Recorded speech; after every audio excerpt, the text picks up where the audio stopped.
تعالوا نشوف الاتصال الجميل ده بين واحد خاطب واحدة لدى، ومعانا ومعاكم اتصال هاتفي ونقول الو. يا بنتي انت ما جيتش ليه؟ انا متأخرين على الفيح. الو. انت ما جيتش ليه؟ احنا متأخرين على الفيح. طايح مين؟ الفيح اللي احنا رايحين.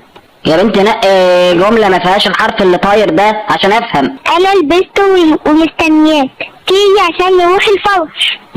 انا ما فهمتش غير ان انا تيجي دي. انت لابس؟ ما اكيد لابس، ما انا بره، امال هقف عريان؟ طب يلا اركب وتعالالي. ايوه، ايه اللي قبل تعالى بقى؟ اركب عربيتك وتعالالي عشان نروح الفرح. انا السود عليا وعلى اللي جابوني. طب بص بالراحة كده. ماشي. نروح فين؟ الفرح. يلا بقى. الفرح.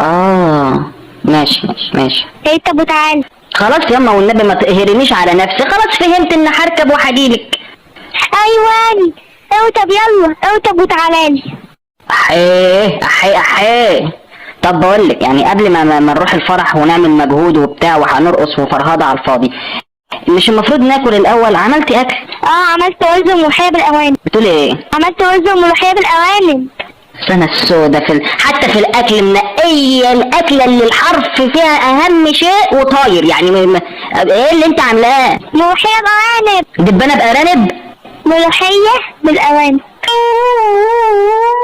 قولوا لنا بقى ايه رأيكم في ملوخية بأرانب؟ قصدي في الاتصال ده.